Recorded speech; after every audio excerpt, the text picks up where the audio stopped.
Assalamualaikum warahmatullahi wabarakatuh.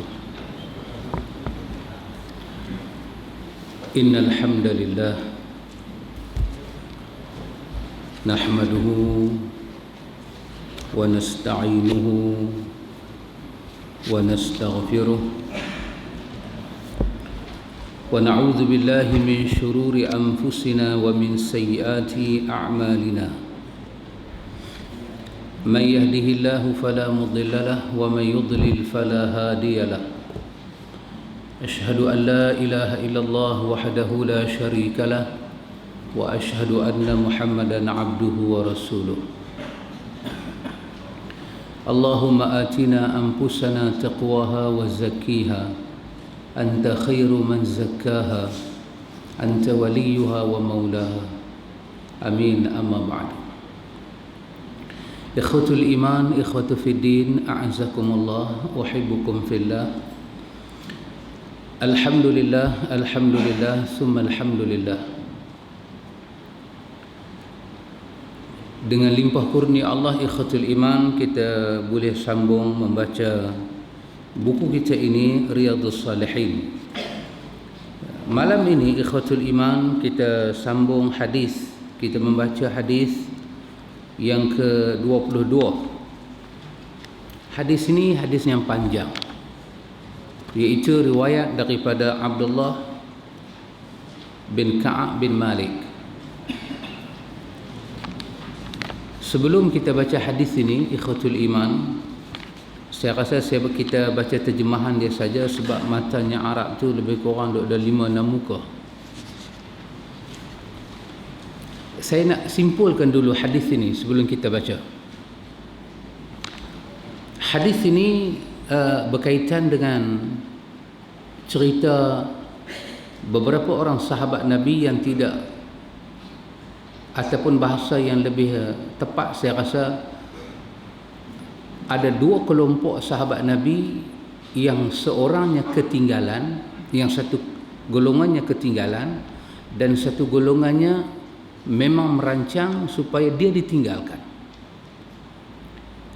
Jadi hadis ini nak menceritakan bagaimana Ka'ab bin Malik di ujung umur dia cerita kepada anak dia Abdullah bagaimana satu peristiwa dia tak boleh lupa, iaitu dia merasakan dia pernah melakukan satu kesalahan yang cukup besar dan dia telah mendapat keampunan yang cukup besar di sisi Allah.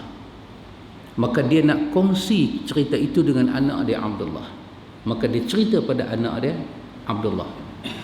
Maka anak dia menjadi rawi utama kepada kita, menceritakan apa yang bapa dia cerita pada dia. Bapa dia sahabat Nabi Ka'ab bin Malik, anak dia Abdullah bin Ka'ab bin Malik. Saya simpulkan dulu hadis ini berkaitan dengan perang Tabuk. Perang Tabuk adalah kesinambungan daripada perang yang sebelum daripada Tabuk. Kesinambungan itu, musuh Islam tak puas hati dengan beberapa siri sebelumnya dia kalah, maka mereka mengancam. Mendengar ancaman itu akan berlaku, maka Nabi membawa bala tentera Nabi buat satu serangan di kawasan Tabuk. Mungkin pada masa hari itu Nabi nak berjalan pergi ke Tabuk makan masa sehari ke 2 hari. Sehari ke 2 hari, kalau kita ukur dengan kilometer,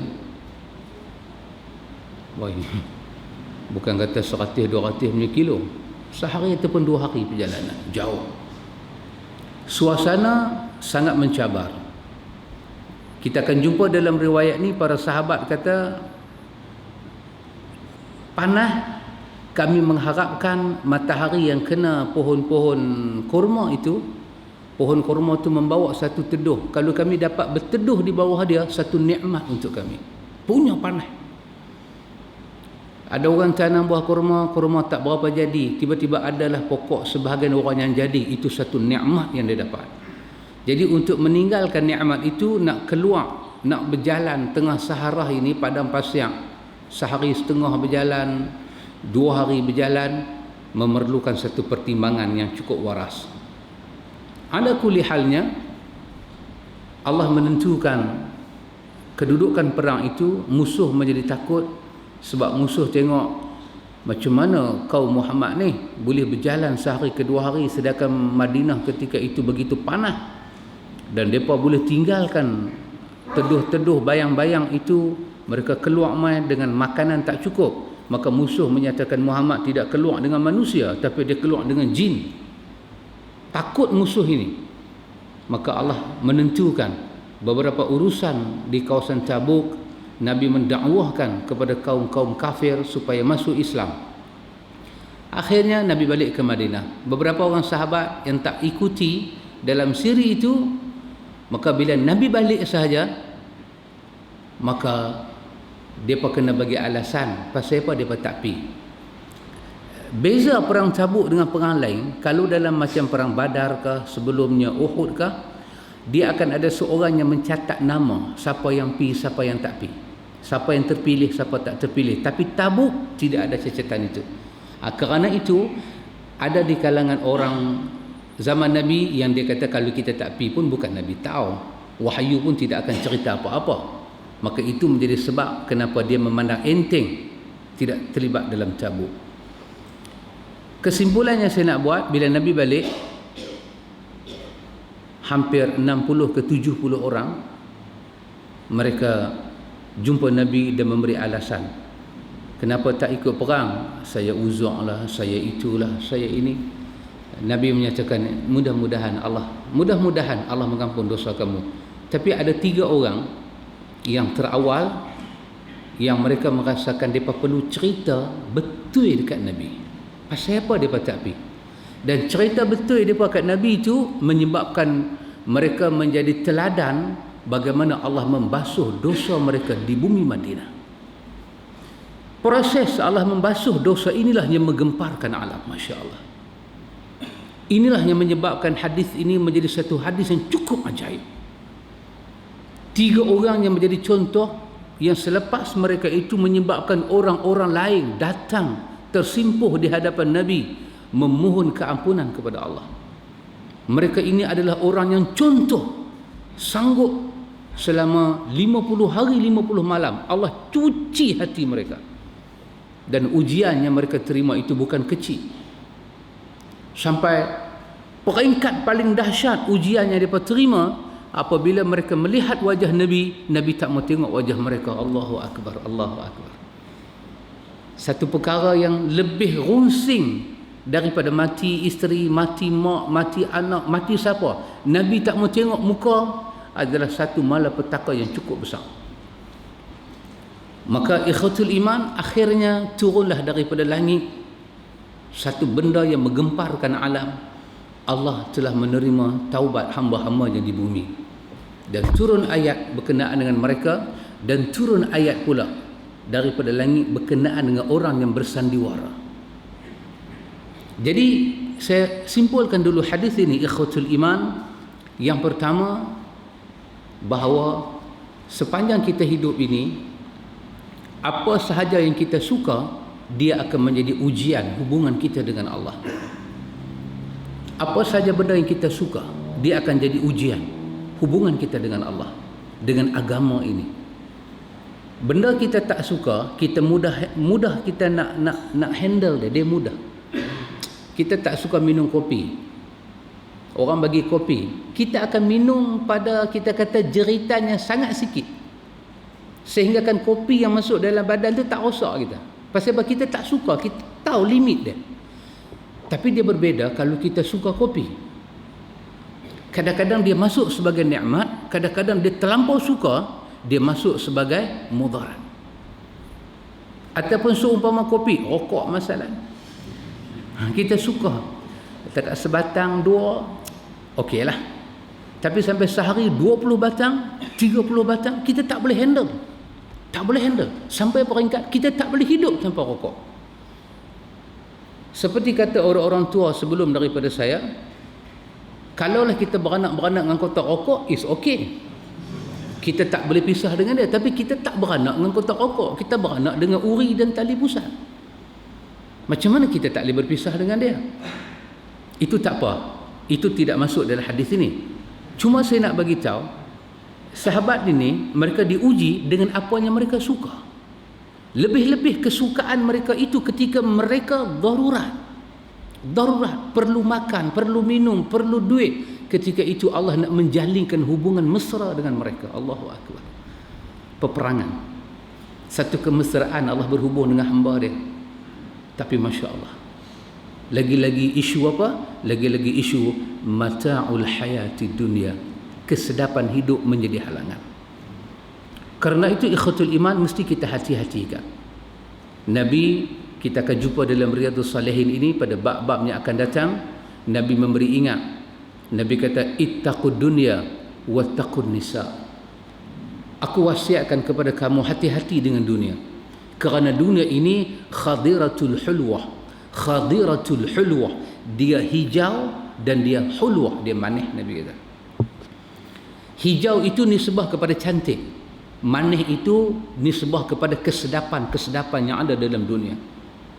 Maka Nabi kata, ittaqud dunya, aku pesan pada kamu, hati-hati dengan dunia, wattaqun nisa, dan hati-hati dengan kaum wanita. Nabi kata, aku pesan kepada kamu, bagi tiap-tiap ummah itu ada kerosakannya. Kerosakan bagi umat ini adalah harta benda dan wanita. Maka Nabi suruh kita hati-hati. Maka Allah Jalla wa'ala menyebut di dalam ayat dia tentang zuyina linnasi hubbus syahawati minan nisa wal banin wal qanatiril muqantarati minadh dhahabi wal fiddah wal an'am. Allah menyebut tentang manusia tak boleh berpisah dengan keseronokan dalam dunia dengan wanita, wanita dengan laki-laki. Allah menyebut tentang anak-anak. Allah menyebut tentang apa sahaja yang merangsang hidup ini diangkat. Manusia sangat suka itu. Apa yang boleh mengangkat hidup kita? Duit, emas, perak, perniagaan, keluarga, kenalan, kuasa. Apa yang boleh mengangkat? Muqantarati, apa yang boleh mengangkat hidup ini? Manusia akan cinta kepada benda itu. Maka manusia akan mencintai zahab dan fiddah, emas dan perak. Wal khayli al musawwamah. Nisbah zaman hari itu, dia suka kepada kuda-kuda yang pilihan, yang lari dengan kencang, megahnya. Wal an'ami wal harth, dengan binatang-binatang ternak mereka nak meniaga. Dan har, sawah-sawah bendang, mereka suka dengan tanah-tanah yang banyak, mereka buat aset harta. Kesemuanya kata Allah Ta'ala, zalika mata'ul hayat dunya. Kesemuanya itu mata', adalah satu kesedapan hidup di atas dunia. Kena ingat kata Allah, wallahu indahu husnul ma'ab, ada kesudahan di sisi Allah. Jadi ruang yang pertama dalam hadis ini, kita ada i'tibar hidup ini satu pertaruhan, satu ujian. Semua orang diuji, orang sakit, orang sehat, mukmin, kafir, tua, muda, kesemua diuji. Kesemuanya diuji. Ada bahagian ujian dalam hidup ini. Satu. Tapi yang hebatnya siapa? Ikhwatul iman. Yang hebatnya ialah orang ketika dia diuji, dia boleh datang kepada Allah.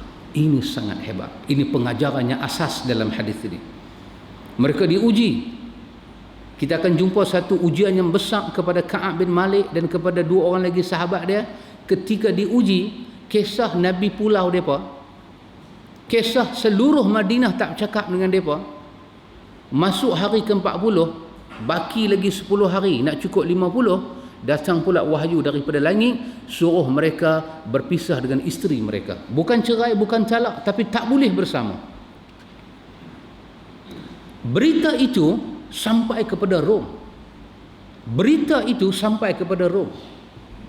Ada wakil daripada kerajaan kafir datang ke Madinah, bertanya, yang mana satu Ka'ab bin Malik ini?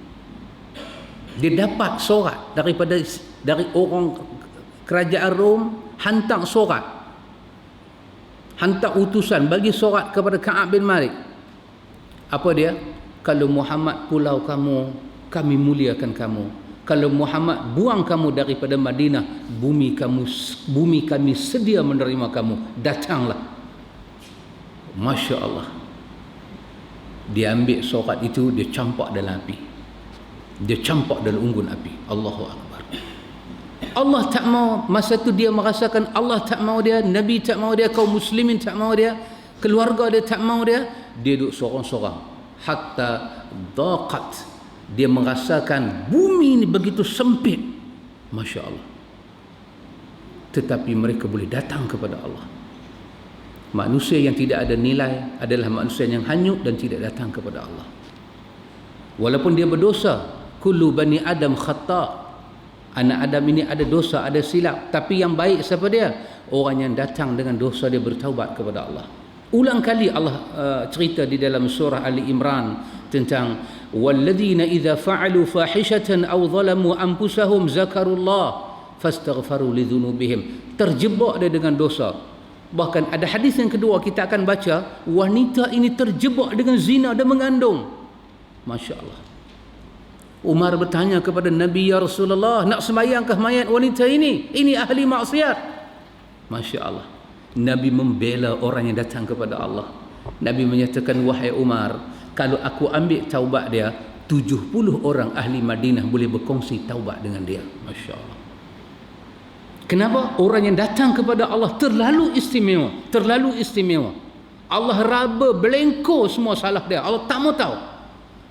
Tetapi orang yang Allah akan ungkit salah dia dengan kesenangan hidup dunia, dia tidak datang terus sampailah yang datangnya jasad dengan keingkapan. Ini sangat menyusahkan hidup dia. Pengajaran yang kedua, ikhwatul iman, kita dapat lihat di sini apa dia? Hidayah Allah. Saya nak rumus dulu. Sekejap kita terus baca hadis. Baca hadis itu panjang. Apa dia yang kedua? Hidayah Allah. Masya Allah. Apa dia hidayah? Hidayah Allah ini adalah satu perasaan Allah beri kepada satu orang hamba. Apa dia? Hati dia membenarkan kesalahan yang dia buat dan jiwa dia memberontak selama mana dia belum kembali kepada Allah. Ini adalah hidayah. Bila Ka'ab bin Malik, Nabi tak ada di Madinah, tentera-tentera semua keluar, dia keluar daripada rumah dia, dia rasa Madinah sunyi, dan dia mula merasakan jiwa dia seperti seorang munafik yang tinggal di tengah orang-orang yang lemah. Jiwa dia memerontak. Masya Allah. Ini adalah hidayah. Hidayah. Kalau sampai satu orang tu bermaksiat kepada Allah, dia merasakan maksiat itu kebaikan. Masya Allah. Ini satu malapetaka yang sampai dalam hati manusia. Selagi manusia mengaku dosa dia dan dia ada hati untuk kembali kepada Allah, ini adalah hidayah daripada Allah. Ini adalah hidayah daripada Allah. Karena itu ikhwatul iman, Allah cerita dalam ayat 29 daripada surah Al-Anfal. Kalau manusia ini Allah katakan, ya ayyuhalladzina amanu in tattaqullaha yaj'al lakum furqana. Kalau kamu benang ikhlas datang kepada Allah dan bertakwa, dalam hati kamu ada furqan. Masya Allah. Kita datang kepada Allah dengan ikhlas, dalam hati kita ada furqan. Apa ada furqan? Allah hantar cahaya yang cahaya itu membenarkan perbezaan di antara hak dan batil. Jiwa kita tak boleh terima maksiat dan dosa. Selagi kita tak istighfar, tak bertaubat, kita tak akan rasa senang dan tenteram. Ini adalah hidayah. Cuma tinggal orang itu dia kembali kepada Allah dengan perasaan itu ataupun dia pendam sampai dia mati. Itu sahaja. Tapi kalau kita ikhlas dengan Allah berhubung, Allah Ta'ala jadikan dalam hati kita ini furqan. Kan salah satu nama Quran itu adalah furqan. Apa makna furqan? Dia beza. Farqu bainal haqqi wal batil. Dia membeza di antara hak dan batil. Itu adalah nur Allah beri pada hamba. Bukan semua hamba dapat. Kita baca dalam suratul Kahfi ayat 17. Allah kata may yahdillahu fahuwal muhtad. Siapa yang dapat hidayah, dia dapat hidayah. Siapa yang dapat petunjuk Allah, dia dapat petunjuk. Wa may yudlil falan tajida lahu waliyan mursyida. Tapi kalau orang tu sesat, falan tajida lahu, sekali-kali kamu tidak akan jumpa waliyan, satu orang yang boleh menjadi penolong, mursyida, yang mursyid, yang boleh tunjuk dia kepada jalan Allah Ta'ala. Hatta Nabi sekalipun akan putus asa. Innaka la tahdi man ahbabta. Nabi itu paling mursyid. Mursyid ni maksud dia apa? Orang yang boleh menunjuk kebenaran. Falan tajida lahu waliyan mursyida. Tidak ada mursyid. Tak ada orang boleh tunjuk. Hatta Nabi turun, ada kaum yang mati kafir. Masya Allah. Kalau Allah tutup hati manusia, hidayah tidak masuk. Alhamdulillah ikhwatul iman. Kalau sampai hari ini Allah bagi pada kita perasaan, kita berkelahi dengan satu orang, tiba-tiba kita balik malam, kita jadi gelisah selagi kita tak call dia, tak minta maaf, kita tak boleh duduk. Itu nama dia hidayah. Bersyukurlah kepada Allah. Minta Allah tambah hidayah itu. Tapi kalau kita berkelahi dengan orang, kita balik, kita cerita kat bini kita, aku alhamdulillah tadi, aku maki dia cukup-cukup. Padan muka dia, tak cakap sampai mampu pun tak apa. Ini bukan hidayah. Kita buat satu kebaikan, kita rasa tenteram dengan kebaikan, itu hidayah. Terjebak kita dengan pintu maksiat, tak tenteram jiwa kita, ini hidayah. Allah sedang membersihkan jiwa hamba-hamba dia. Alhamdulillah. Yang ketiga, ikhwatul iman, kita dapat pengajaran dalam hadis ini berkaitan dengan mukjizat Nabi. Hadis ini ada satu mukjizat Nabi, iaitu apa dia? Tidak ada orang yang catat dalam perang Tabuk siapa pi, siapa tak pi, siapa pi, siapa tak pi. Tapi bila sampai di Tabuk, Nabi duduk rehat, Nabi boleh tanya sepatah. Nabi kata, ma fa'ala Ka'ab bin Malik. Mana Ka'ab bin Malik ni? Apa dia duk buat lah? Masya Allah. Yang ni saya kena belajar, kita semua kena belajar. Apa dia? Sensitif ketika berkawan. Kita tak ada, kadang kawan kita mati dah pun tak tahu. Kenapa? Kerana daripada tarikh kita tak jumpa dia, dengan dia mati tidak ada call. Kita selalu harap orang call kita. Kita selalu harap orang mesej kita. Kita selalu harap orang tanya kita. Kita nak tanya orang, kita bagi tengah 2,000 punya alasan. Bukan 1,000, tengah 2,000, 1,500. Handphone bil tak bayar lah, bateri low lah, Allah mak tak dan cas lah. Rokok dan cas, bateri tak dan cas. Kita selalu bagi alasan. Tetapi baginda Rasulullah dah. Begitu jumlah ribu orang yang pergi perang Tabuk, dia boleh kenal. Masya Allah. Dia boleh tanya, mana dia? Lah ni Nabi, bukan Nabi kata mana. Nabi tak tanya aina. Nabi kata ma fa'ala Ka'ab bin Malik. Agak-agak lah ni lah Ka'ab dia buat apa di Madinah. Terus Nabi tahu dia ada Madinah. Nabi tak kata dia duk buat apa dalam kemah. Ini mukjizat. Begitulah Rasulullah dengan sahabat lain. Dia duduk dalam kuliah dia, tiba-tiba dia tanya kepada sahabat-sahabat lain. Dia tanya, Masya Allah, dia tanya sahabat lain. Dia kata, mana sahabat kita ma sya'nu Sabit bin Qais? Ma sya'nu Sabit, mana dia Sabit bin Qais? Dia boleh tahu. Dia boleh tahu. Saya tak tahu siapa main tak main, saya tak tahu. Tapi tahu jugalah siapa yang Lena tahu. Nabi dahsyat, subhanallah. Dia mengaji. Ka'ab, apa nama, Sabit bin Qais dalam hadis Imam Muslim, Allahu Akbar. Nabi beralih kepada Sa'ad bin Mu'az. Nabi kata, ya Aba Amr, ma sya'nu Sabit? Wahai Abu Amru, kamu ini berjiran dengan Sabit, mana dia? Aku tak nampak dia. Bertanya khabar orang yang kita tak tengok, selalu kita tengok adalah sunnah. Itu nama dia akrab dalam berhubung. Bukan kata orang itu ikhwatul iman lama tak jumpa. Abu Hurairah radhiyallahu an dengan Nabi, duduk berjalan dengan Nabi ni. Abu Hurairah duduk berjalan dengan Nabi ni.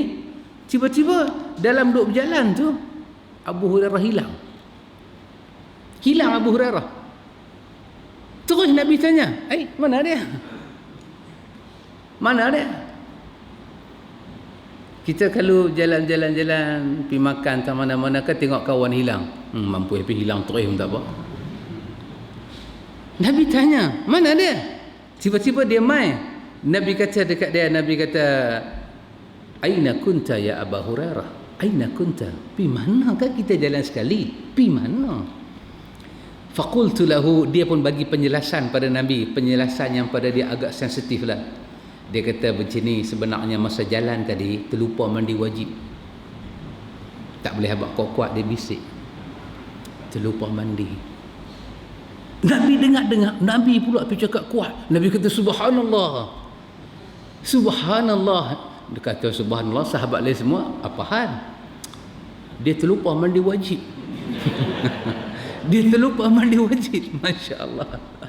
Dia terlupa mandi wajib. Punya takut ketinggalan. Mungkin nak pergi mana kan? Takut ketinggalan.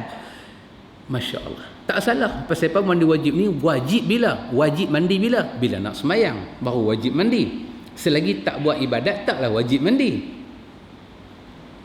Nabi kata subhanallah ya Aba Hurairah. Innal mu'min la yanjus. Orang mukmin tidak najis. Jangan takut berjalan. Orang mukmin tidak najis walaupun dia berjunub. Tetapi orang kafir dia najis walaupun dia mandi. Subhanallah. Sensitif. Nabi ambil tahu hai sahabat ni dahsyat ikhwatul iman. Termasuk kita baca di dalam hadis Imam Nasa'i, cerita daripada Muawiyah bin Hurrah. Dia cerita ada satu orang Arab Badui suka mai ke masjid dengan anak dia. Dia kalau mai kuliah Nabi dengan anak dia suka kokoh anak dia. Kira bila dia sampai kuliah Nabi, dia kokoh anak dia biar anak dia turun, sekali anak dia merangkak. Selalu Nabi tengok dia. Tiba-tiba 3-4 hari, 5-6 hari tak nampak. Maka Nabi pun tanya pada sahabat. Nabi tanya, aina fulan? Mana sahabat kita ni? Dalam Nabi tanya, macam dia mai? Dia mai seorang, tak bawa anak. Nabi tanya dekat dia. Nabi kata, apa khabar anak kamu ni? Apa khabar anak kamu? Kita kalau budak mengaji, kita rasa apa? Tak bawa lagi bagus lah. Kita rasa lah tak bawa lagi bagus. Pasal dia susah sikit kan. Pasal orang tua-tua ni dia senang, dia tak buat macam budak. Dia duduk, dia lena terus lagu tu. Dia tak kacau. Budak ni payah lena. Dia tak bawa lagi bagus. Tapi Nabi tanya, mana budak tu? Mana budak tu? Masya Allah, mana budak tu? Dengan sedih air mata dia turun. Dia kata, ya Rasulullah, anak aku dah mati. Masya Allah. Nabi tengok dia sedih, Nabi ta'ziah dia. Nabi kata sepatah kat dia. Nabi kata, ya fulan. Nabi kata, sahabat, ayyuma kana ahabu ilaik? Yang mana kamu suka? Antamatta' bihi umrak. Allah bagi anak kamu umur yang panjang dan kamu main dengan dia. Itukah kamu suka? Aula ta'ti ghadan ila babi min abwabil jannah, ataupun anak kamu mati sekarang, kamu akan dapati dia tunggu kamu daripada pintu syurga. Di mana anak kamu itu, Nabi kata, dengan sabab kamu ini yaftahu laka, dia yang membuka pintu syurga untuk kamu. Yang mana kamu suka? Kamu suka Tuhan bagi dia hidup balik, kamu main sampai habis umur ke? Ataupun lah ni dia mati kecil, besok dia akan tunggu di depan pintu syurga. Kerana dia mati kecil, dia akan buka pintu syurga, kamu dengan dia akan masuk. Yang mana kamu suka? Ya Nabi Allah, aku lebih suka dia tunggu aku dalam syurga. Nabi kata, sabarlah. Allahu Akbar. Dia begitu, orang putih kata apa? Concern. Right, my language, concern. Dia begitu ambil teliti. Itu kita dapati di dalam hadis ini. Dan lagi satu ikhwatul iman, dalam hadis ini kita dapat apa ikhwatul iman? Masya Allah, keikhlasan dan kejujuran orang yang bertaubat. Allahu Akbar. Kalau orang tanya pada kita, kalau saya nak tinggal dosa lama-lama, apa yang saya perlukan supaya saya tak teringat dah dosa lama-lama? Kita hanya jawab dua perkara: benar dan ikhlas kepada Allah. Cukup. Tak perlu pil, tak perlu ubat batuk, tak perlu painkiller, tak perlu apa. Itu saja. Kenapa ikhwatul iman? Hanya orang yang benar akan rasa hasil berhubung dengan Allah. Kan Nabi suka mengulang ayat 70-71 dalam surah Al-Ahzab sebagai muqaddimah khutbah Nabi. Ya ayyuhalladzina amanu taqullaha wa qulu qawlan sadida yuslih lakum a'malakum wa yaghfir lakum dhunubakum wa man yuti'illaha wa rasulahu faqad faza fawzan 'azima. Masya-Allah. Sangat hebat ikhwatul iman. Antum pi tak mana pun peganglah ayat ni sebagai azimat hidup. Ya ayyuhalladzina amanu, wahai orang-orang yang beriman, ittaqullah, perbaikilah takwa kamu hari demi hari kepada Allah. Takwa boleh di-repair dengan kebaikan, dengan sedekah, dengan baik, repair. Satu kata Allah, setelah kamu selesai bertakwa kepada Allah, qulu qawlan sadida, letaklah jujur dan benar di ujung lidah kamu. Allahu akbar. Saya dengar Syekh Maulud dalam khutbah jemaah, dia baca ayat ni, saya rasa macam kena penampak pergi balik. Pasal kita bohong di ujung lidah ni, sampai ke hati dia bohong. Saya lah, orang lain saya tak tahu. Allah kata orang beriman takwalah kepada Allah, kemudian Allah kata letaklah di ujung lidah. Ini benar kata Allah. Masya Allah, mereka ini benar dengan Allah. Ketika Nabi tanya, wahai Ka'ab, kenapa kamu tidak turun perang? Ka'ab kata, demi Allah, aku mampu bohong kepada kamu wahai Rasulullah, dan aku lepas. Tetapi aku tidak akan lepas pada hari diadili oleh Allah. Aku benar ya Rasulullah, aku tidak ada uzur. Cuma kecintaan aku kepada tanam-tanaman ini menyebabkan, bukan aku tak mau pi, aku terlalai ya Rasulullah. Terus Nabi kata, inilah orang yang cakap benar. Nabi kata sakit, Allahu Akbar, ada pengajaran yang besar. Dia sakit 50 hari, dia sakit, hati dia pilu, termasuk dia jumpa sahabat yang paling baik dengan dia. Sahabat tu pun tak mau sembang dengan dia, keluar dia dengan air mata. Tapi demi Allah, dalam ayat tadi Allah kata apa? Qulu qawlan sadida. Apa kamu dapat? Yuslih lakum a'malakum wa yaghfir lakum zunubakum. Allah akan memperbaiki hidup kamu di dunia dan mengampun dosa kamu di hari akhirat. Allahu akbar. Rupanya ikhwan, kita cakap benar, kita salah, kita kata salah. Cakap benar, hak, kita kata hak. Itulah islah dalam dunia ini. Yuslih lakum a'malakum. Aku akan repair hidup kamu dan amal kamu di dunia, kata Allah, kalau kamu mau cakap benar. Masya Allah, Masya Allah. Hadis ini kata para ulama ada satu pengajaran yang hebat. Apa dia? Selama 50 hari mereka sakit. Termasuk dalam seorang ini, dia 3 orang yang cakap benar ni, salah seorang ni dia sudah tua. Bila turun wahyu dari langit, suruh isteri semua balik kampung, jangan duduk sekali.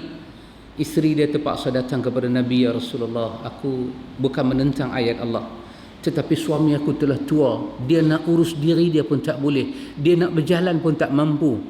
Sejak hari kamu pulau dia sampailah hari ini, aku rasa mata dia telah kabur ya Rasulullah. Pagi, siang, malam, pagi, petang dia hanya menangis kesalahannya dia buat pada Allah dan utusannya. Izinkanlah aku jaga dia. Nabi mengizinkan, tapi Nabi kata tidak sekali, jangan. Sekadar beri makan, beri pakai, bawa dia pergi pancok, tidak sekali, jangan. Nabi kata. Ka'ab bin Malik kata, aku pun nak jumpa Nabi, minta lagu tu, tapi aku malu, aku satu orang yang muda. Aku cuma tanya, isteri aku kena cerai ke macam mana? Utusan kata tidak, hanya kamu hiduplah seorang-seorang. Dia menangis ikhwatul iman. Apa kata para ulama? Inilah sifat orang yang bertaubat pada awal. Apa dia? Untuk meninggalkan maksiat yang kita bertaubat daripadanya, kita akan diuji pada permulaan. Sakit nak meninggalkan dia, terlampau sakit. Orang nak tinggal arak, hari-hari yang dekat bila dia nak tinggal arak ni, satu kesakitan dalam hidup dia. Tetapi demi Allah, Al-Ahzab 70-71 kata, yuslih lakum a'malakum, Allah akan perbaiki hidup kamu. Apa yang kita perlukan? Benar hati, ikhlas kepada Allah dan istiqamah. Hari ini kita akan sakit ikhwatul iman. Ada orang nak tinggal zina, satu kalimah kita dengar biasa, tinggal zina. Apa arah zina pun nak buat. Bagi orang yang berzina, tiba-tiba dia bertaubat daripada zina, Masya Allah, ujian untuk berzina terlampau luas ketika dia bertaubat. Bini tak pernah buat perangai dulu, tiba-tiba bini mula buat perangai. Mula tak ambil tahu. Dulu masa dia duk buat huru-hara di luar, bini jaga elok makan minum, pasal bini tak tahu.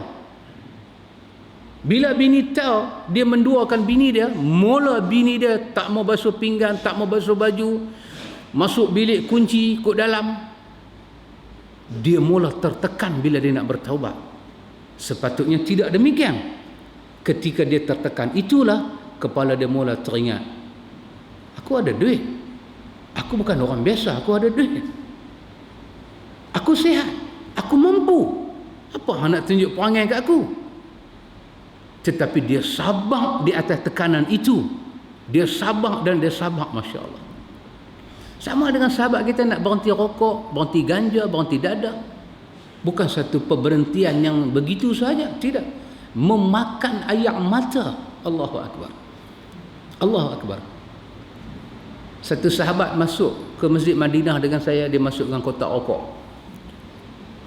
Saya nampak kotak, pasal jubah dia putih dia pakai. Kita jenis mata jahat, dia tengok. Saya ingat dia beli tasbih ke apa ke, buat dia masuk dalam kotak rokok. Dalam jubah dia. Saya tak kata apa. Lepas tu ada masa duduk dekat Raudah tu. Saya kata sepatah. Saya kata ini adalah kebun syurga. Siapa nak meninggalkan tabiat buruk, marilah berdoa di sini. Ini kawasan mustajab doa. Saya kata termasuklah tinggal rokok. Berdoa. Saya kata berdoa, ya Allah, kawan-kawan yang isap rokok yang main dengan aku sekali, bagilah dia boleh tinggal. Dia rasa macam kena cubit paha. Keluar daripada Raudah tu, pergi ke ujung tu, dia keluar kotak rokok. Saya isap rokok. Saya kata, saya tahu Ustaz tahu macam mana. Saya kata jangan main dengan saya. Saya tahu. Baik, saya nampak jubah dia jarang. Saya tahu. Sahabat kita bawa daripada Malaysia, Ustaz. Pandai dia kata. Lepas custom tu, biasa. Tak apa, Ustaz. Dia pegang rokok tu, dia romok lagu tu. Buang. Saya tengok dia duduk dalam bilik, dia punya batuk kong. Tak ada panggil nama Melayu, semua duk Hong Kong ya. Kong. Masya Allah. Second dia masuk pi, saya kata saya tahu. Saya kata sahabat ketagih, doa pada Allah, minum zam-zam. Zam-zam pula minum ni ada mustajab doa. Minta pada Allah. Sakit sangat-sangat. Berapa hari dia sakit selama hari duduk di Mekah, selama hari duduk di Madinah, selama hari duduk di Mekah. Bila dia balik Malaysia, dia tak sakit. Sampai hari ni dia tak isap rokok dah. Ya, betul. Bila kita tinggal maksiat, kita akan disakiti oleh maksiat itu. Maksiat akan sakiti kita. Untuk apa? Untuk dia tarik kita kepada dia. Jangan tinggal. Kau nanti mati nanti. Tengok, dengan kau tak berzina, apa bini hang buat kat hang? Lebih baik hang berzina, dia tak tahu. Dia layan hang elok. Hampir terus terang kat dia buat apa? Hang muda lagi. Kesakitan yang kita tanggung beberapa hari untuk bersama Allah itu, Allah janji dalam ayat ini, yuslih lakum a'malakum, Allah akan perbaiki hidup kita. Bukan kata perbaiki, wa yaghfir lakum zunubakum, Allah akan ampun semua dosa kita. Kemudian Allah katakan, wa may yuti'illaha wa rasulahu faqad faza fawzan 'azima. Sesiapa yang bersama Allah dan Rasul, taat Allah dan Rasul, Allah memberi ganjaran yang terlampau besar di dunia sampai akhirat. Masya Allah, ikhwatul iman. Karena itu ikhwatul iman, kita dapat 2-3 pengajaran daripada hadis yang kita baca ini. Baik, sekarang mari kita baca hadis ini. Saya bacakan makna dia terus. Kita terus kepada muka surat 67. Muka surat 67. Dari Abdullah bin Ka'ab bin Malik. Dia adalah penuntun Ka'ab daripada putera-puteranya, anak dia lah. Tak terkala dia mengalami kebutaan, dia berkata, aku mendengar Ka'ab bin Malik radhiyallahu an menuturkan kisahnya ketika dia tidak ikut berangkat bersama Rasulullah sallallahu alaihi wasallam pada waktu perang Tabuk. Bila Ka'ab dah tua, dia mula nak cerita bagaimana perang Tabuk. Ka'ab berkata, aku tidak pernah tertinggal dari Rasulullah sallallahu alaihi wasallam dalam peperangan apapun yang dipimpin oleh beliau kecuali perang Tabuk. Hanya sahaja aku juga tertinggal dalam perang Badar. Dan tidak seorang pun dari orang-orang yang tertinggal waktu itu yang dicela. Dia pernah tak pergi perang Badar, tapi Nabi tak cela kerana kondisi perang Badar dan pemilihan orang sangat sikit masa tu. Nabi tak cela, berbeza dengan perang Tabuk. Sebab Rasulullah sallallahu alaihi wasallam dan kaum muslimin keluarnya untuk menghadang kafaran Quraisy yang datang daripada Syam, sehingga kemudian Allah Ta'ala mempertemukan mereka dengan musuh mereka tanpa terancana. Ini kisah perang Badar. Dan aku tidak hadir bersama Rasulullah, dan aku telah hadir bersama Rasulullah pada malam Aqabah sewaktu bersumpah setia membela Islam. Dengan malam Aqabah aku tidak suka ikut dalam perang Badar. Dengan malam Aqabah aku tidak suka ikut dalam perang Badar, meskipun Badar lebih dikenal oleh orang daripada Bai'ah Al-Aqabah. Dia di antara sahabat juga berada di Aqabah berjanji setia dengan Nabi. Pada dia, Aqabah lebih besar daripada Badar. Pasal Aqabah menuntut kesetiaan seumur hidup. Itu pada dia. Maka dia cerita, dia tak pernah masuk perang Badar, dia pun terkecuali perang Tabuk, tetapi dia terlibat dengan Aqabah. Bermakna dia ini bukan sahabat yang biasa-biasa, sahabat yang janji setia, bukan sahabat yang merancang untuk melakukan nifaq. Tidak, dia sahabat yang ikhlas daripada awal lagi. Dan cerita aku, dia bercerita kepada anak dia, ketika aku tertinggal daripada Rasulullah sallallahu alaihi wasallam pada perang Tabuk, aku tidak pernah merasa lebih kuat dan lebih baik daripada keadaan aku ketika aku tertinggal daripadanya dalam perang itu. Demi Allah, aku sebelumnya tidak pernah memiliki dua kenderaan sehingga aku memilikinya dalam perang itu. Dan Rasulullah sallallahu alaihi wasallam tidak pernah menginginkan peperangan, melainkan beliau menyembunyikannya daerah tujuannya dengan mengisytiharkan yang lain. Sehingga pada perang itu, dia bila berlaku perang Tabuk, dia di antara sahabat yang ada 2 ekor kenderaan, sama ada kuda ataupun unta, dia ada. Sebelumnya dia tak pernah ada sumbangan, tapi hari itu dia menyumbang. Pasal itu Nabi heran, awak dia tak mai. Bermakna dia nak mai daripada awal. Tetapi keduniaan, lagi-lagi hal dunia membuat insan ini kadang-kadang terpesong. Dia dah beli dah 2 ekor, termasuk Uthman, 10,000 dinar. Antum bayang, kalau tak silap saya hari ini 1 dinar sama dengan berapa? 200. Berapa? 700. Allahu Akbar. Antum bayang zaman hari, kalau kita dapat dinar asli zaman hari itu lah 10,000 dinar. Osman bagi 10,000 dinar emas, wang emas, keping emas 10,000. Masya Allah. Kalau kita nisbah dengan hari ini, apa nilai dia? Nisfu thani min mali, aku bagi separuh daripada harta aku kepada Allah, kata Abu Bakar As-Siddiq. Abqaitu Allah wa rasuluhu, aku bakikan kepada keluarga aku Allah dan utusannya. Menangis Umar Al-Khattab melihat jasa Abu Bakar. Masya Allah, pilah perang mereka ni.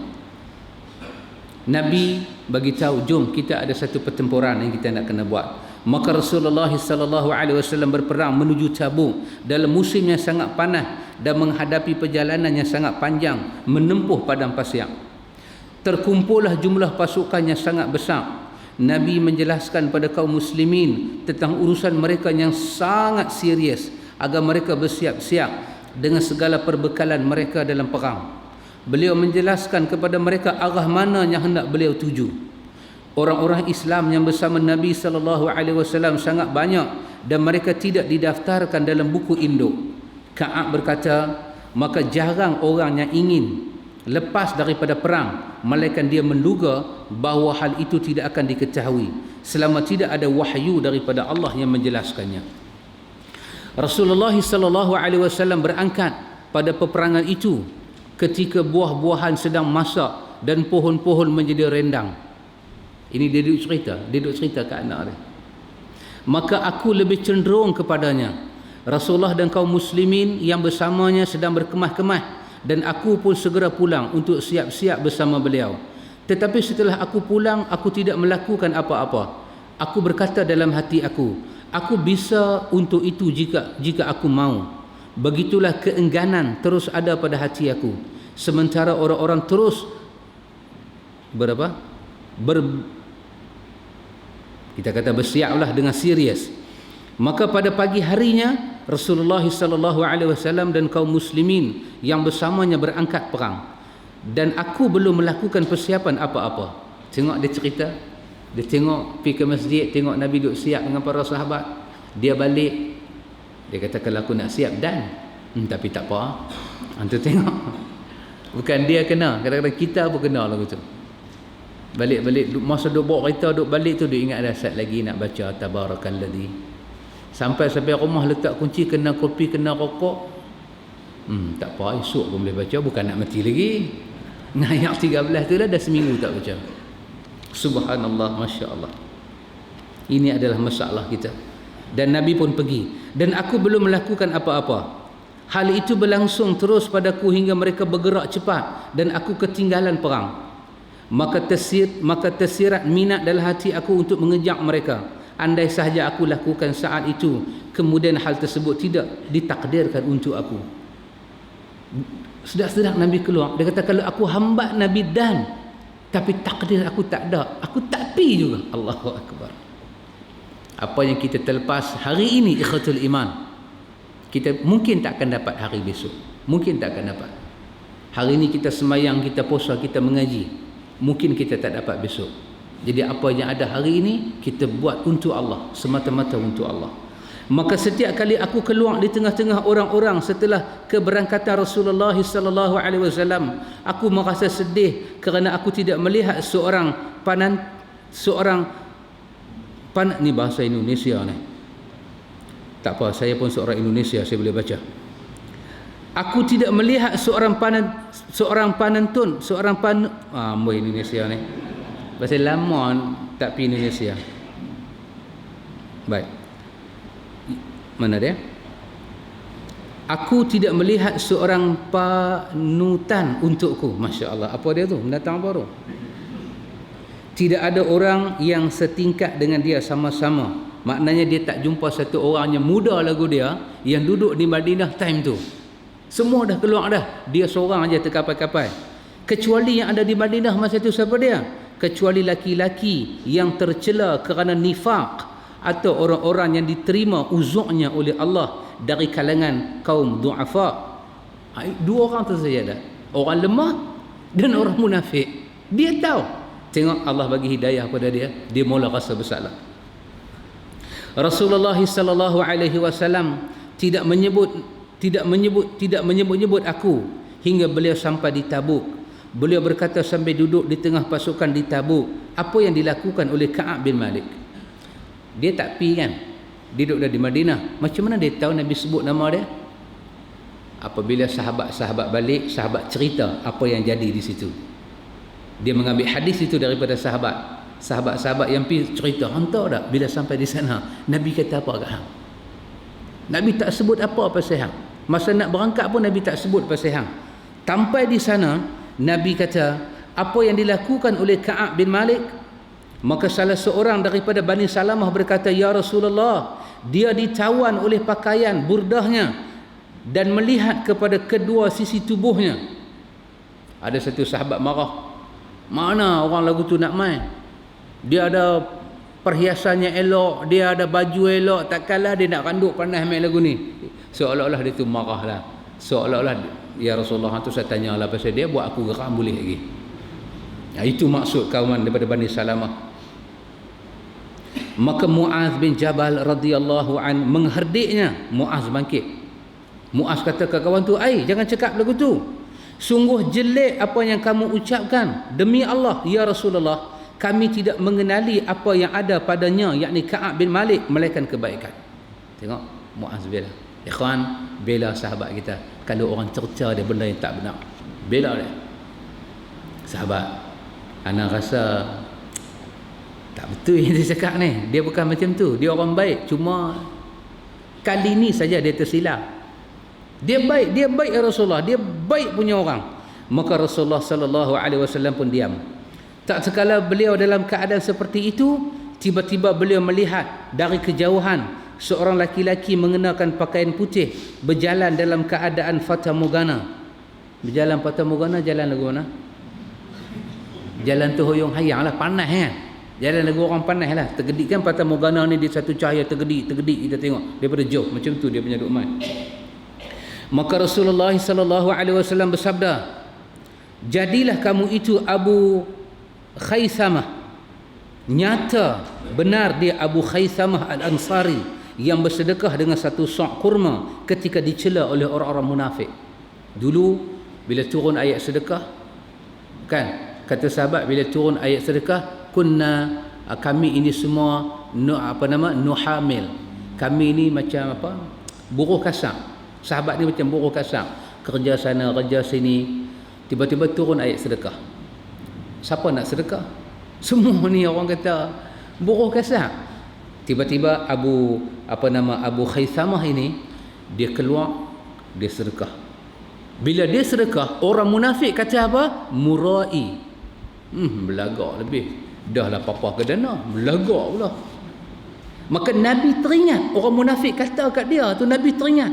Masa duduk di Tabuk tu Nabi nampak macam kelibat Abu Khaisamah, apa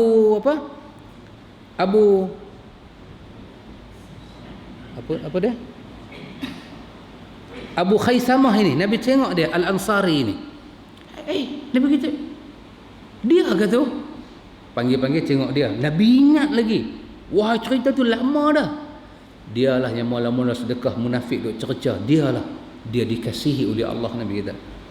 Ka'ab menceritakan lagi, tak sekala aku mendengar Rasulullah sallallahu alaihi wasallam telah menuju Madinah, pulang dari Tabuk, kesedihanku datang lagi. Dalam hadis ni dia tak cerita apa yang berlaku di Tabuk. Sebab maksud Nawawi dia bukan nak bercerita perang Tabuk, dia nak cerita taubat.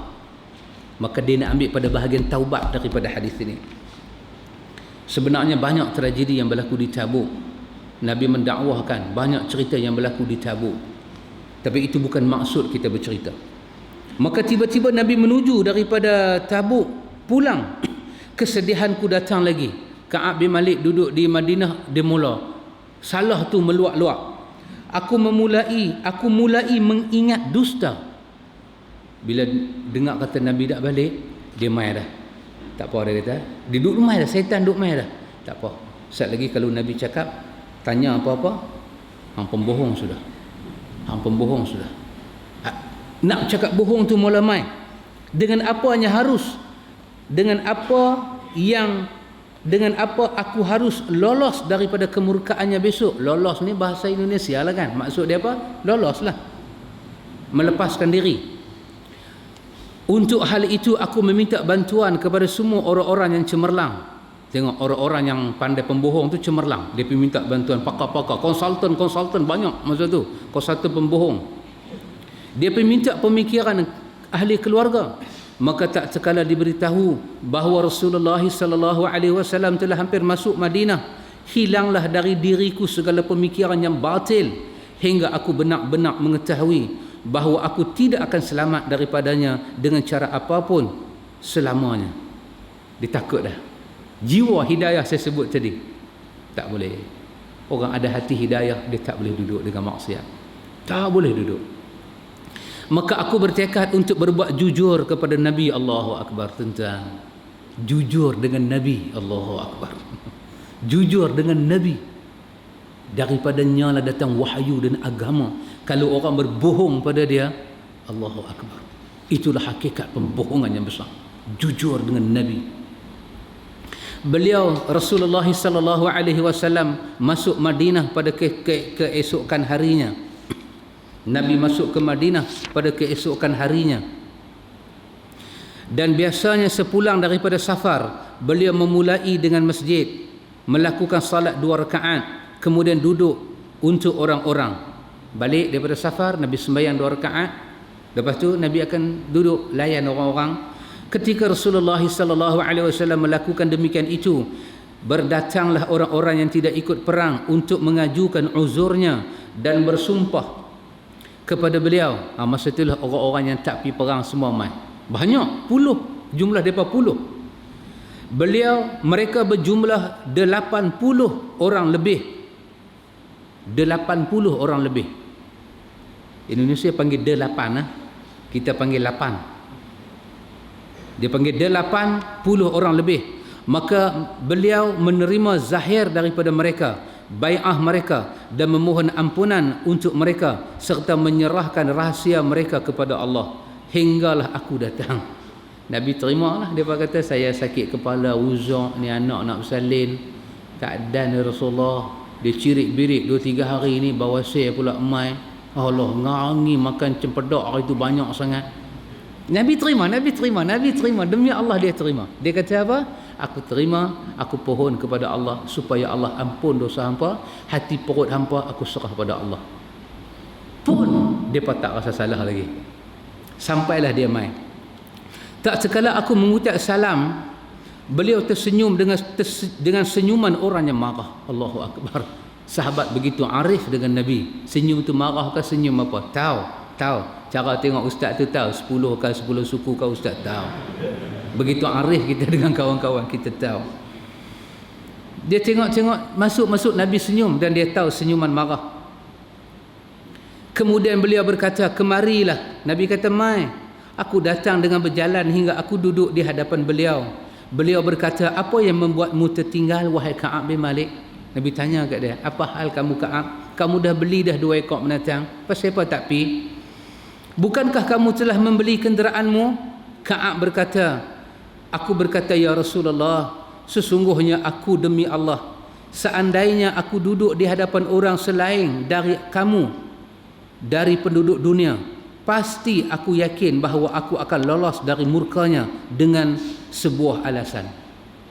Ya Rasulullah, kalau orang lain lah tanya aku akan bagi satu ayat dan aku terlepas. Kerana aku telah diberi potensi untuk berdebat. Oh, dia ni ahli debat. Dia pandai, lidah dia pandai. Akan tetapi demi Allah, aku benar-benar telah mengetahui bahawa jika hari ini aku menceritakan kepada kamu cerita dusta yang dengannya kamu bisa merelakan aku, tentu tak lama Allah pasti menjadikan kamu murka kepada aku, ya Rasulullah. Aku bohong hari ini, aku selamat. Tetapi berapa lama aku nak bohong? Masya Allah. Semalam Pak Cik Haji Nazri kata kan, manusia ni kalau dia buat salah, how long dia boleh tipu orang? How long? Betul Pak Cik semalam kita sembang, How long? Maknanya Pak Cik baca hadis ni dulu dari saya. How long? Satu orang tu dia bohong, lepas tu dia keluar depan orang dengan semak dia, dengan pakaian dia. How long dia boleh tipu orang? How long? Berapa lama? Setahun? 2 tahun? 3 tahun? Sedangkan dia tahu dia buat cemar. Dia jumpa kawan baik. Pak Cik Nazri bagi contoh semalam. Dia jumpa kawan baik dia.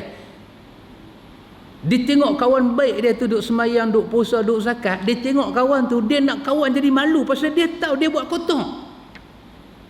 Dia tengok bini dia duk semayang, pakai tudung, duk mengaji, duk baca doa minta dia selamat. Bini dia kata, ya Allah selamatkanlah laki aku tak salah. Tak salah, laki dia salah.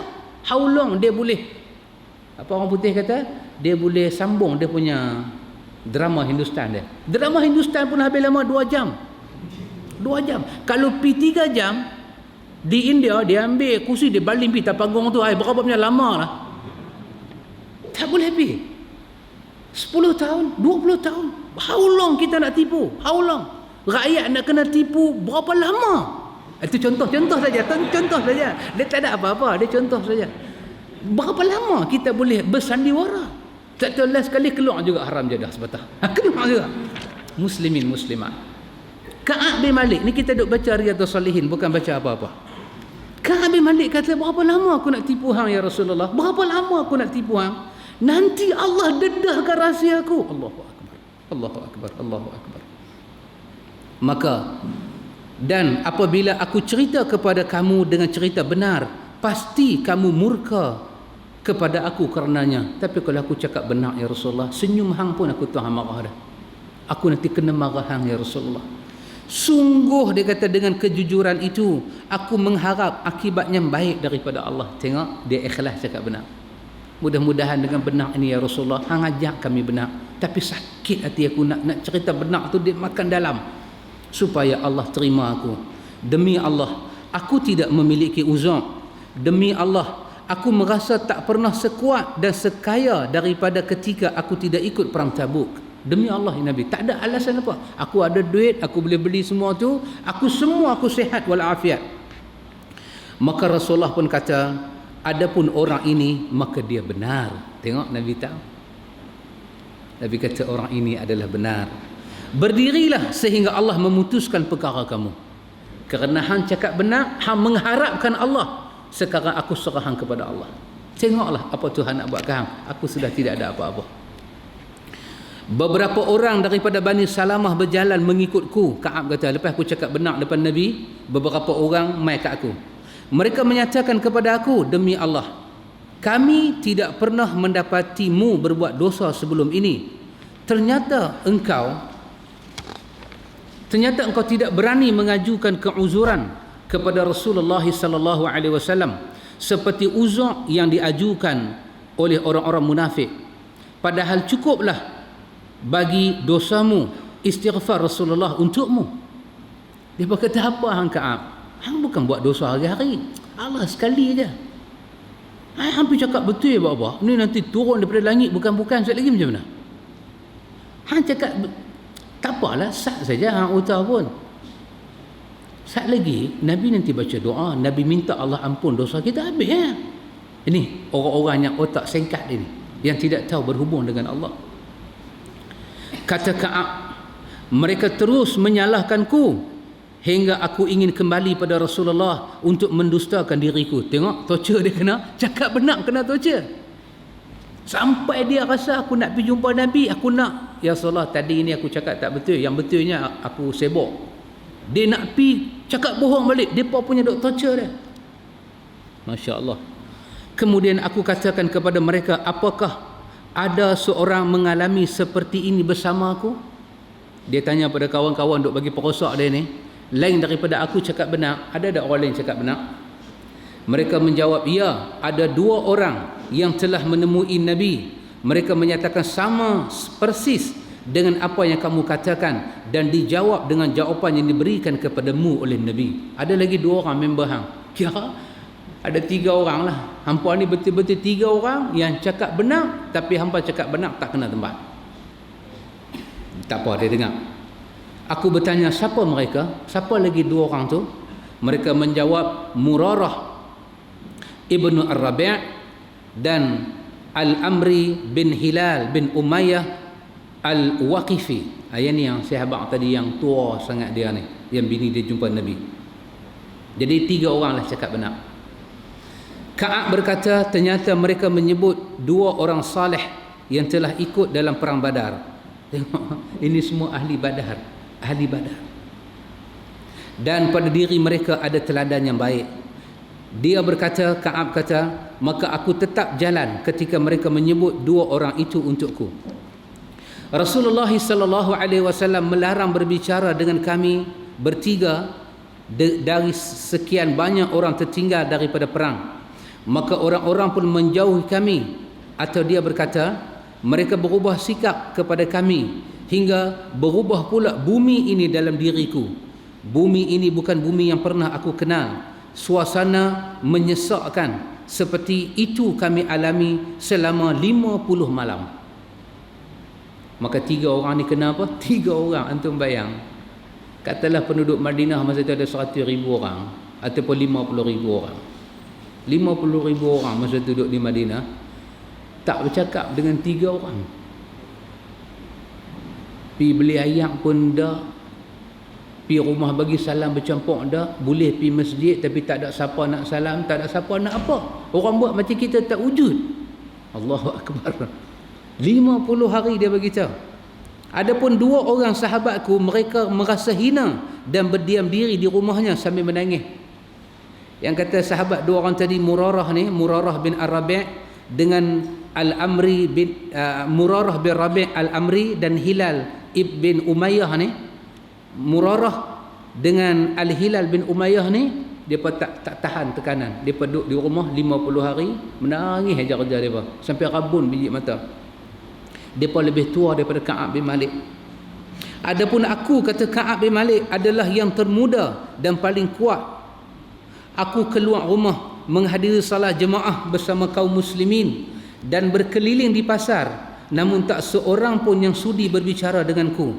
Aku mendatangi Rasulullah sallallahu alaihi wasallam dan mengucap salam untuknya ketika beliau ada di dalam majlisnya setelah salat. Maka aku berkata dalam hatiku, apakah beliau menggerak-gerakkan kedua bibirnya untuk menjawab salamku ataupun tidak. Kemudian aku salat di dekat beliau dan aku mencuri pandang kepada beliau, dan apabila aku sudah memasuki salat, beliau memandangku. Apabila aku menoleh kepadanya, beliau memalingkan mukanya daripadaku. Allahu Akbar. Antum bayang, antum kekasih Allah tak tengok. Untuk orang-orang yang macam ni, harta tak ada nilai. Rasulullah itu sangat bernilai. Bila pergi sembahyang, dia tunduk, Nabi perhati dia.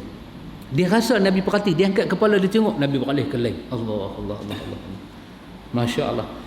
Hingga ketika isolasi kaum muslimin terhadapku begitu lama. Ambo Indonesia ni buat perangai pula dah. Isolasi apa dia tu? Apa?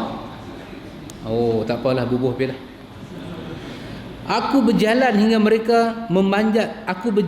sehingga memanjat tembok Abu Qatadah. Dia bila dah jadi lagu tu, orang pulau dia berasing dengan dia semua ni, dia nak cari sahabat baik dia. Siapa dia? Ni Abu Qatadah ni. Dia nak cari Abu Qatadah.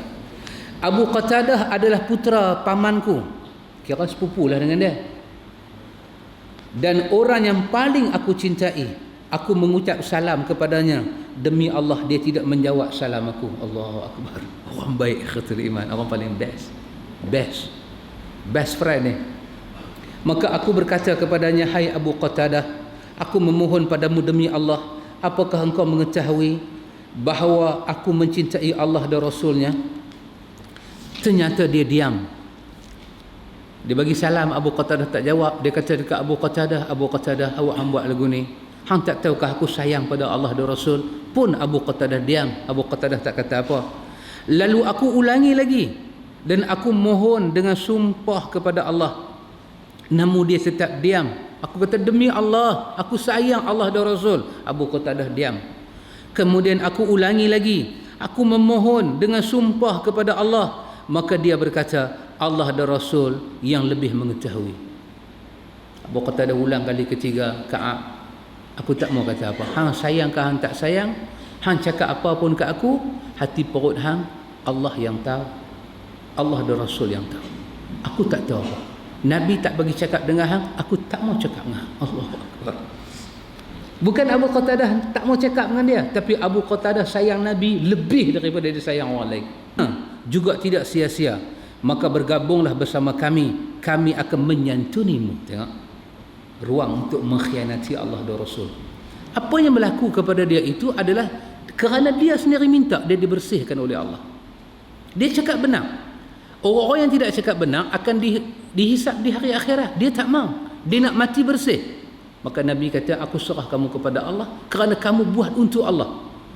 Kerana Allah yang bagi hukuman itu, Allah uji dia lagi. Allah uji dia. Orang kawan baik sisih dia, masyarakat Madinah selisih dia, mai sorah tawar khianat kepada Madinah.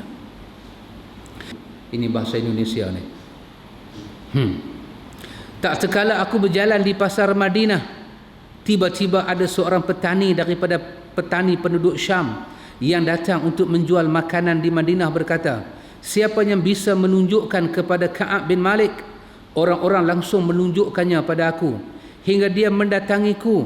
Lalu dia buat perangai dah, menyondorkan, bagilah tu, bagi padaku sepucuk surat daripada Raja Ghassan, dan aku adalah orang yang pandai menulis. Dia ni orang bijaksana, dia tahu baca, dia tahu tulis.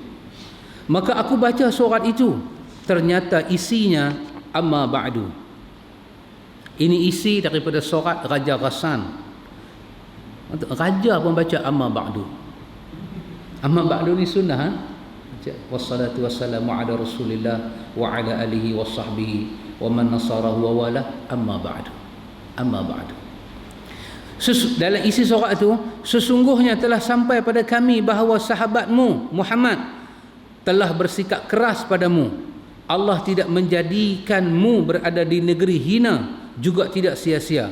Maka bergabunglah bersama kami, kami akan menyantunimu. Tengok, ruang untuk mengkhianati Allah dan Rasul.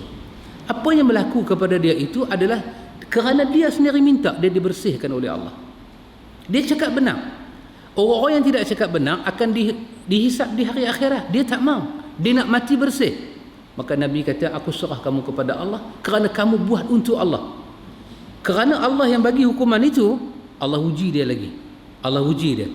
Orang kawan baik sisih dia, masyarakat Madinah selisih dia, mai sorah tawar khianat kepada Madinah. Ketika aku membacanya, aku berkata, ini juga bahagian daripada cubaan. Maka aku menuju tungku tempat membuat roti dan aku membakar sorak tadi. Masya Allah, sorak tu lah ni kalau dah, dia akan jadi sorak yang hebat, nilai dia juta-juta, bilion-bilion ringgit. Hingga tak terkala telah berlalu 40 hari dari 50 hari dan wahyu tentang taubatnya tak turun-turun juga.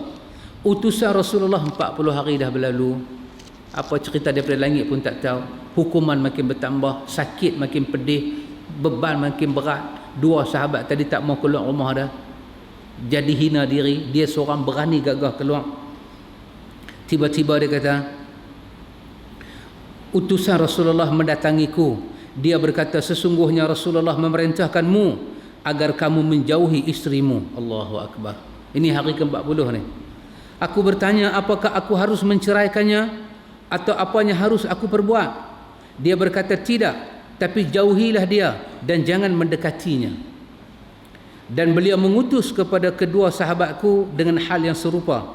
Aku katakan kepada isteriku, pulanglah ke rumah keluargamu, tinggallah bersama mereka hingga Allah memutuskan dalam perkara ini. Maka isteri Hilal bin Umayyah mendatangi Rasulullah sallallahu alaihi wasallam dan berkata pada Nabi, wahai Rasulullah, sesungguhnya Hilal bin Umayyah adalah orang tua. Setiap hari dia tidak memiliki pembantu. Apakah anda tidak menyukai apabila aku melayaninya? Nabi menjawab, tidak, tapi jangan sampai dia mendekatimu. Maka dia berkata, demi Allah, sesungguhnya tidak ada lagi padanya keinginan kepada apa-apa. Demi Allah, dia menerus menangis sejak hari itu hingga hari ini.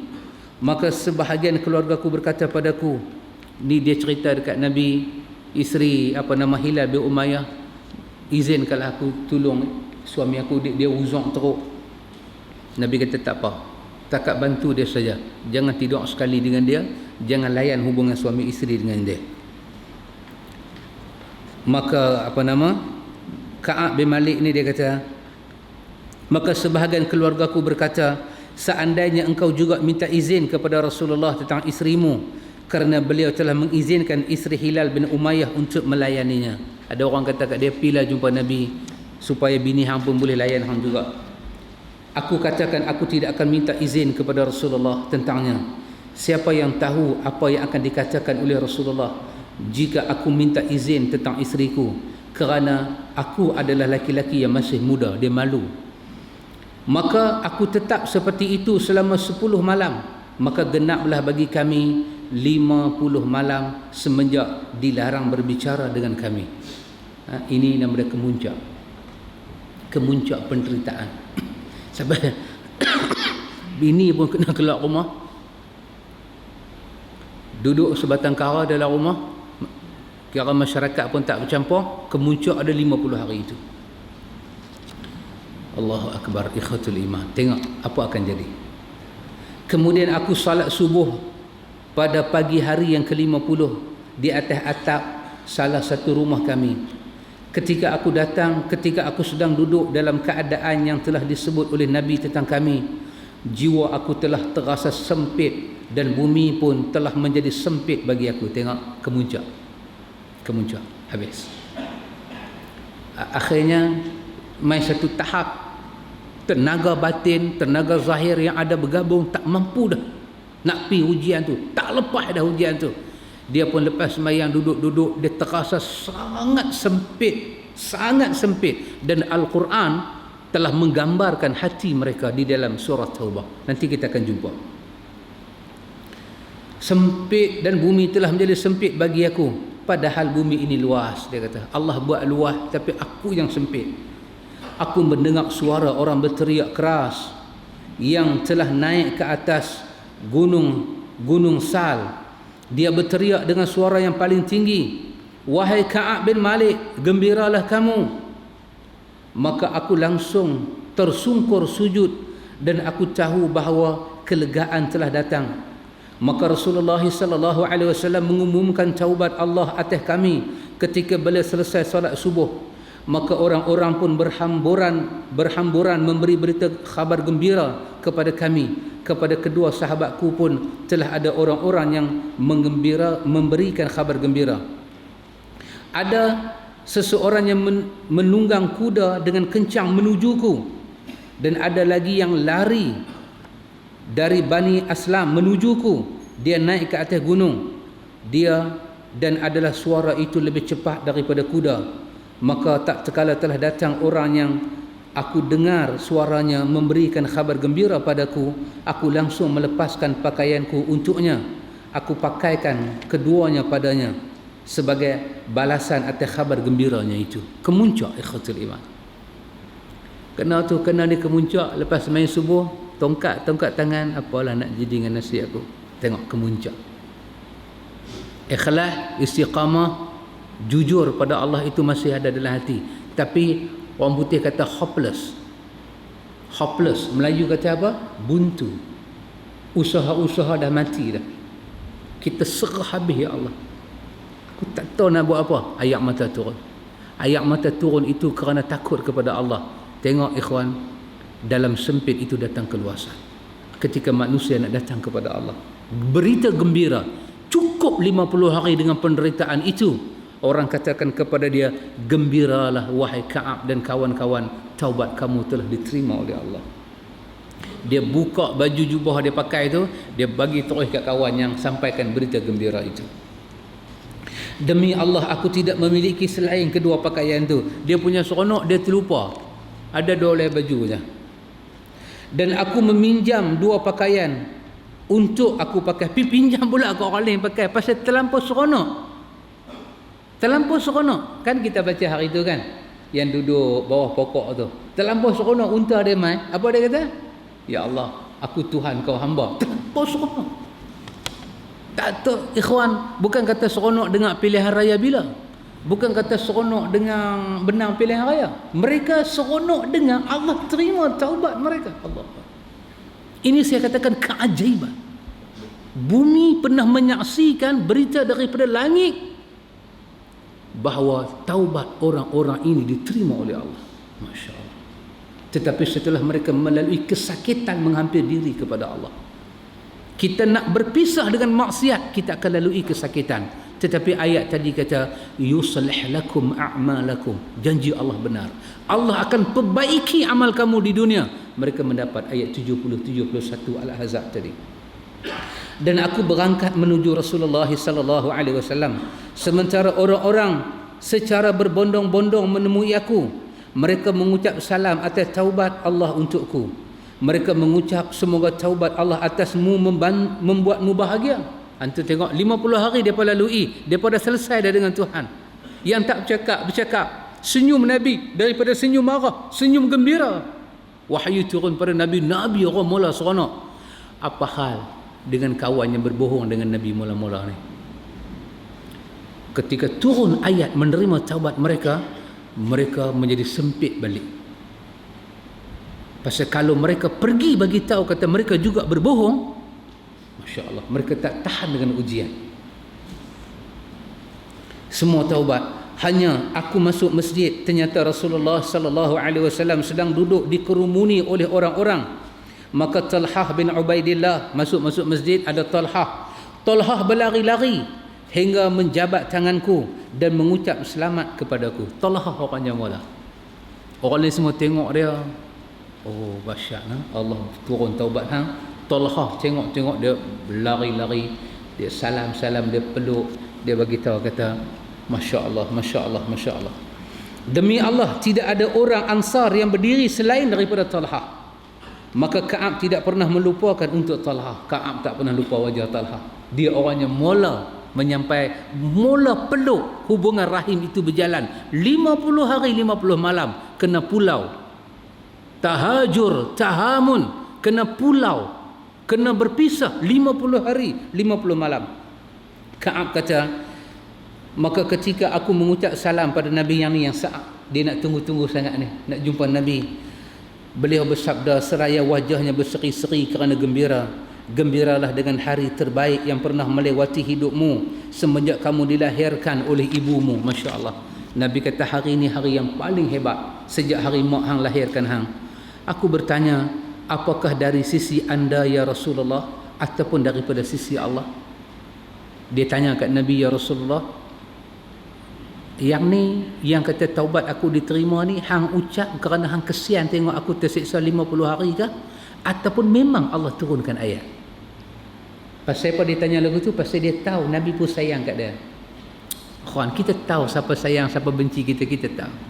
Orang tu tak payah ucap dia sayang kita, tapi demi Allah, kita tahu jauh daripada hati dia, dia sangat sayang dengan kita. Kita tak ucap kita sayang dengan orang tu, tapi demi Allah, jauh daripada hati kita, kita sayang kat dia. Dalam hati Nabi ni, walaupun Nabi tengok dia balas tengok Nabi beralih keleng, dalam hati Nabi ni, Nabi sayang kat dia. Pasal apa? Dia cakap benar, dia tak bohong, dia cakap benar. Dan nak cakap benar masa tu sangat payah. Maka pasal tu dia tanya, ya Rasulullah, ini kerana simpatimu pada aku kah, ataupun memang taubat aku diterima? Masya Allah.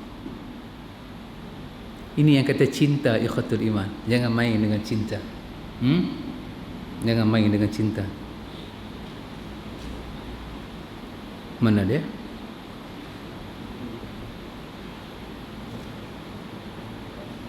Beliau menjawab, Nabi jawab, tidak.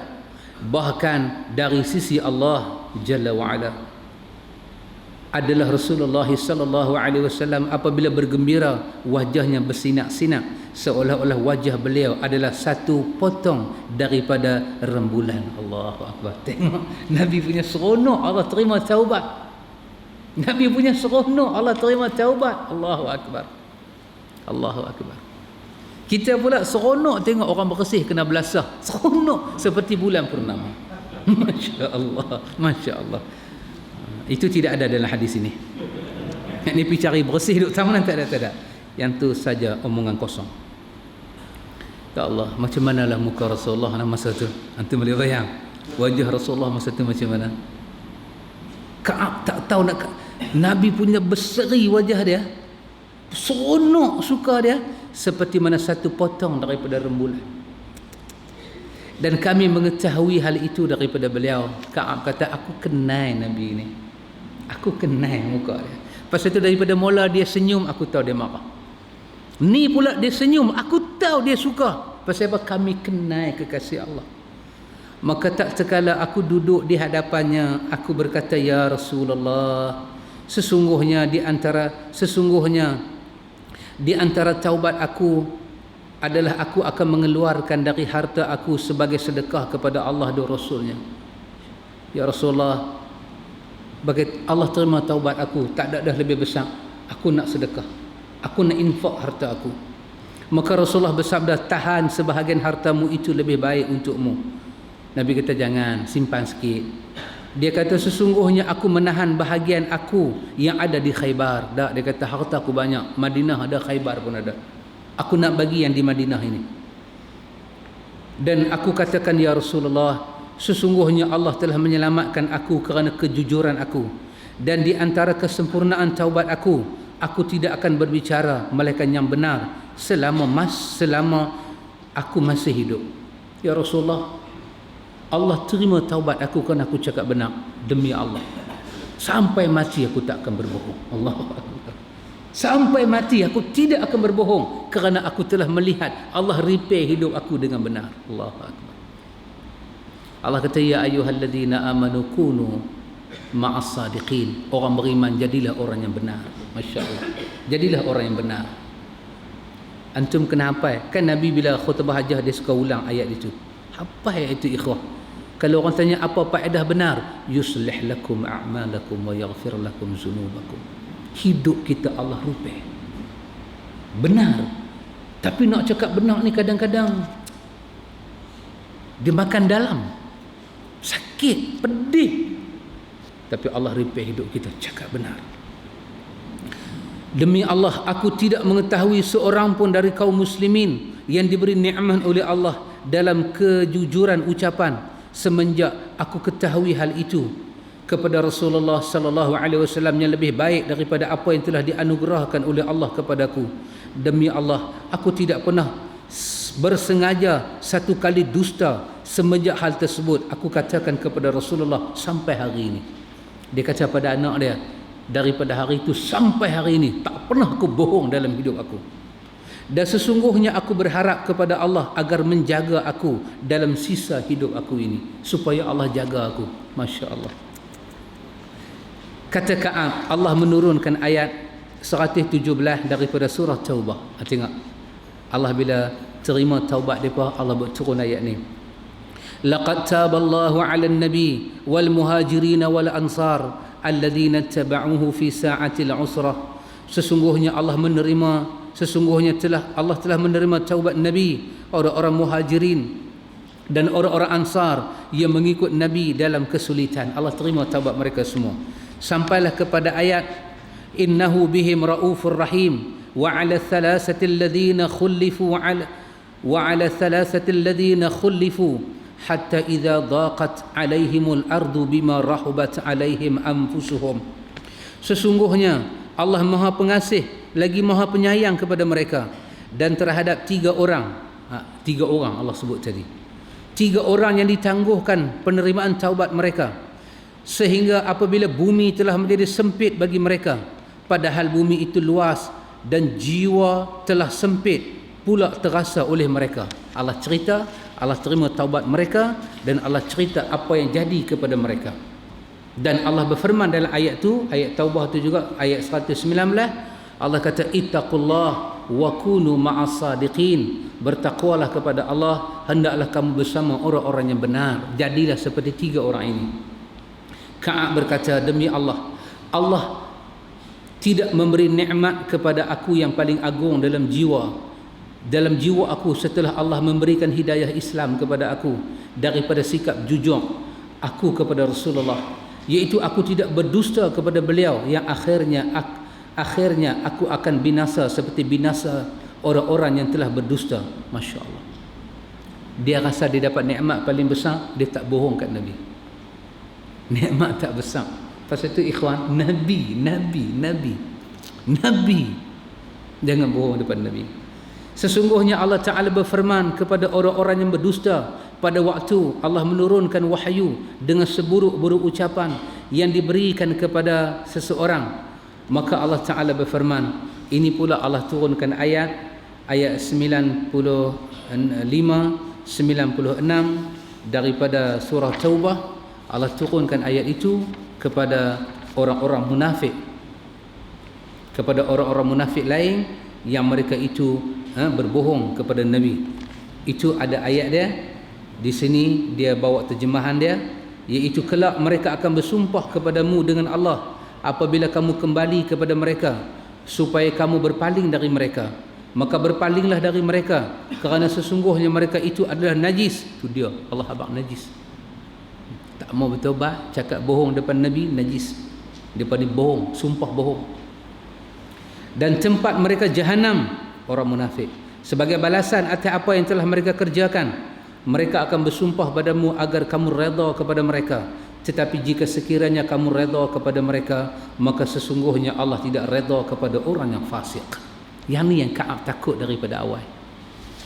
Berkata Ka'ab, kami bertiga ditangguhkan daripada orang-orang yang telah diterima oleh Rasulullah ketika mereka berani bersumpah kepada beliau. Beliau berbai'ah mereka dan memohon ampun untuk mereka, sementara urusan kami bertiga ditangguhkan oleh Rasulullah, sehingga Allah Ta'ala memutuskan perkara kami dengan keputusan di atas. Allah Ta'ala berfirman dalam ayat tadi, dan terhadap tiga orang yang ditangguhkan taubat mereka, yang dimaksudkan dengan kami ditangguhkan tadi bukan ketinggalan kami dalam peperangan, tetapi penangguhan oleh Nabi terhadap kami dan pengakhiran Nabi tentang urusan kami dengan orang-orang yang telah bersumpah serta mengajukan keuzuran kepada beliau dan beliau telah menerimanya. Allah kata dalam ayat tadi wa 'ala thalathah, tentang orang-orang, tentang 3 orang ini yang mereka itu bila cakap benar, Nabi kata kamu ini tunggulah daripada Allah, Allah akan uruskan. 50 hari Ka'ab cerita tadi, Allahu Akbar. Mereka lalui dengan semua keperitan, akhirnya kejujuran bertaubat. Hidup lagi, berita daripada langit mereka ahli syurga. Allahu Akbar. Dalam satu riwayat, sesungguhnya Nabi berangkat dalam perang Tabuk pada hari Khamis. Ini riwayat lain pula kata Nabi keluar perang Tabuk hari Khamis dan beliau menyukai keluar pada hari Khamis. Dalam riwayat lain, beliau tidak pulang dari safar melainkan pada waktu siang, waktu duha. Apabila datang, beliau memulai dengan masjid terlebih dahulu. Nabi suka singgah masjid, pasal Nabi nak biar di rumah ni biar tak jadi kalang kabut. Penat balik, terus kereta masuk parking. Assalamualaikum. Bini kata, "Lah abang balik, nasi pun tak ada masak, ikan pun tak buang isang lagi." Kita hati bebai. Daripada nak bebai, biar abang awal-awal. Aku dah sampai dah Sungai Petani. Nak buang isang ke, nak buang perut ke, nak buang apa, buang siap-siap. Sekali aku mai tak mau buang-buang apa, dah tak mau buang. Tak jadi kalang kabut. Dan beliau salat 2 rakaat, kemudian duduk di dalam masjid. Subhanallah, ikhwatul iman. Itulah hadis keajaiban dan ujian orang yang bertaubat. Nawawi nak ambil hadis ini sebagai dalil tidak ada orang yang bertaubat kepada Allah dengan ikhlas melainkan pasti dia akan rasa keajaiban bertaubat. Taubat ini satu keajaiban ikhwatul iman yang kita tak dapat dalam benda-benda lain dalam taubat. Dan kita akan tengok hadis di belakang ini, panjang umur, disihatkan badan oleh Allah Ta'ala. Kita ada lagi 3 hadis yang pendek sebelum kita tutup bab taubat, kita masuk bab sabar. Itu saya habaq tadi hadis bagaimana seorang perempuan, Nabi kata taubat dia boleh diberi kepada penduduk Madinah 70 orang. Masya Allah. Pasal itu orang yang bertaubat dikatakan orang yang mencintai Allah dan Rasul. Sangat hebat taubat. InsyaAllah kita akan tengok tajuk ni pada masa yang akan datang. Dan kita akan tengok lagi di mana Allah gelak. Allah gelak tengok orang bertaubat. Allah gelak. Allahu Akbar. Kita gelak tengok kartun. Allah gelak tengok orang bertaubat. Suka Allah tengok orang bertaubat. Allahu Akbar. Masya Allah, Masya Allah. InsyaAllah kita akan tengok lagi sekali. Wallahu ta'ala a'lam.